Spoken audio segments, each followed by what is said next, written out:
베란다 세탁기 잘못 설치하면 과태료 100만원 나온다는 것을 알고 계십니까?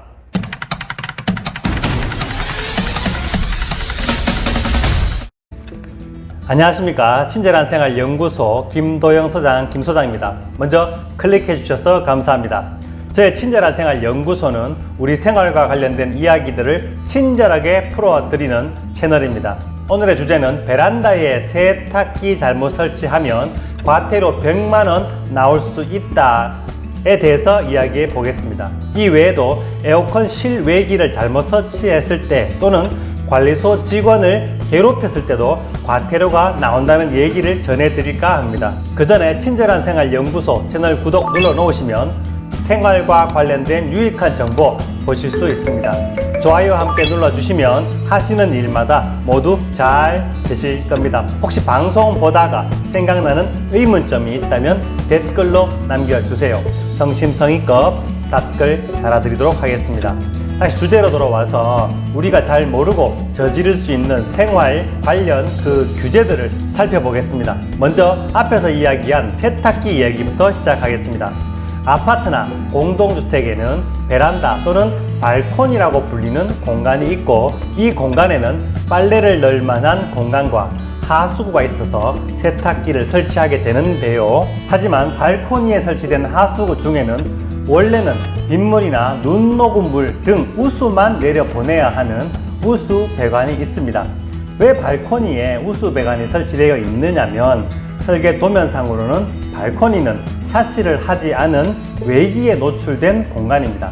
그러니까 발코니는 언제든지 빗물이나 눈이 들어올 수 있고, 이렇게 들어온 빗물과 눈 녹은 물을 배출시키기 위해서 우수 배관이 필요한 것입니다. 우리가 세탁기에서 사용하는 세탁한 물을 버리는 것이 아니라는 거죠.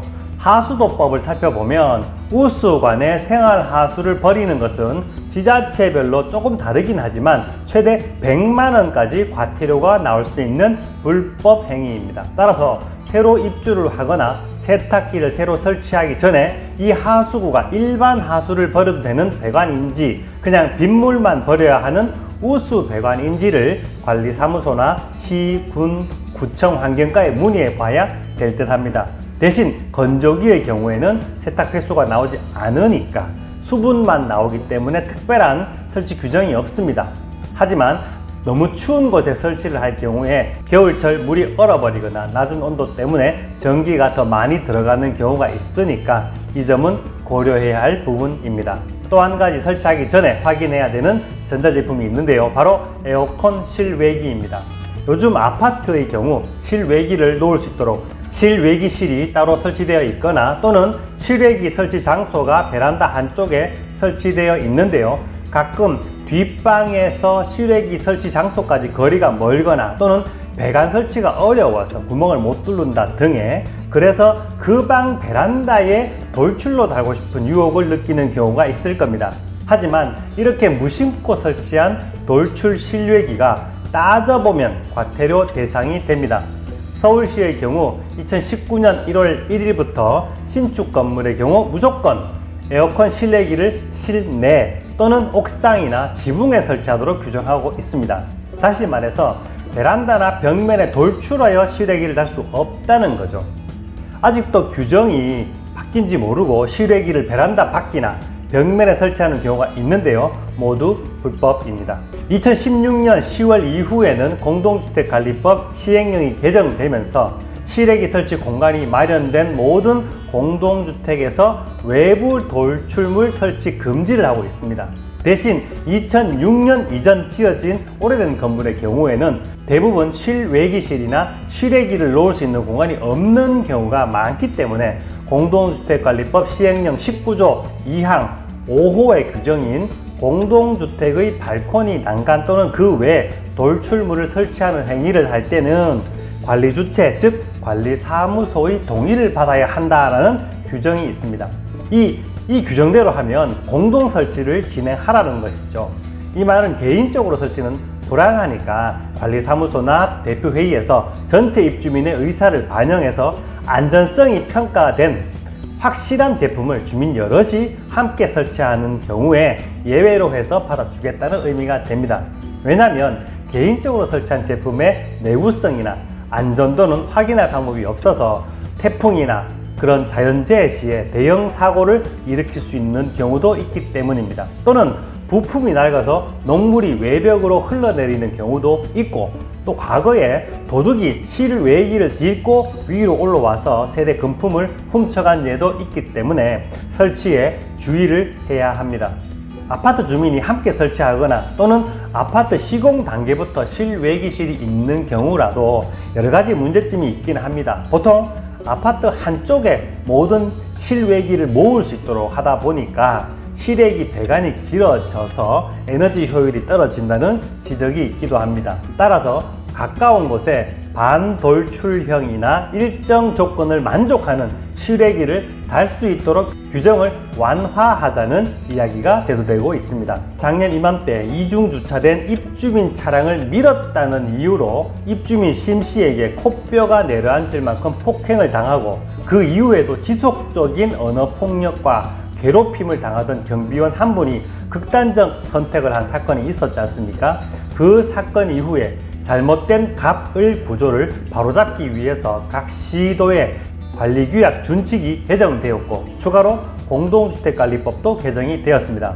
먼저 개정된 관리규약 준칙을 보면 입주자 등이나 입주자 대표회의 또는 관리주체 등은 공동주택 내의 지위 또는 관계 등의 우위를 이용하여 공동주택관리기구의 구성원인 경비원, 미화원, 관리소 직원 등 근로자에게 폭언, 폭행, 그 밖에 적정 범위를 넘어선 신체적, 정신적 고통을 유발하는 행위를 하거나 근무 환경을 악화시키는 행위를 해서는 안 된다라고 되어 있습니다. 만일 누구든지 괴롭힌 사실을 알게 된 경우 그 사실을 관리주체 또는 입주자 대표회의에 신고하고, 신고를 받은 관리주체 또는 입주자 대표회의는 괴롭힘에 대한 사실 확인 및 갈등 해결을 위한 노력을 하여야 하며, 관련 법령 위반 사항이 확인되면 관계기관에 신고하여야 한다라고 되어 있습니다. 여러분도 아시겠지만 신고할 수 있다가 아니고 신고하여야 한다입니다. 즉 반드시 신고하라는 거죠. 이어서 근로자 등이 신고했다는 이유로 해고 또는 그 밖에 불리한 처우를 하여서는 안 된다라고 규정되어 있습니다.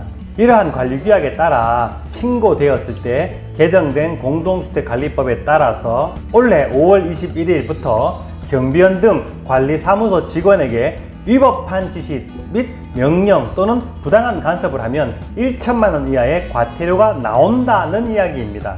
과태료가 나오는 과정을 좀 더 살펴보면 공동주택의 소유자나 사용자 그리고 입주자 대표회의가 위법한 지시나 명령 또는 부당한 간섭을 한 경우 시, 군, 구청의 지방자치단체장은 사실조사 및 시정명령을 할 수 있습니다.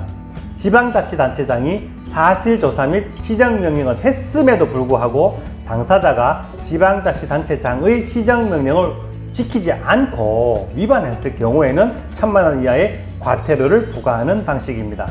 그러나 걱정스러운 부분은 지방자치단체장이 이런 부분에 대한 소신을 갖고 적극적으로 대처해야겠다는 방침을 담당 공무원에게 확실하게 심어줘야지 담당 공무원이 규정에 따라서 일을 할 텐데, 그러지 못하고 규정은 있으나 조사나 단속을 유야무야 미루기만 한다면 이 법 개정은 아무 의미가 없는 외침에 불과할 수밖에 없습니다.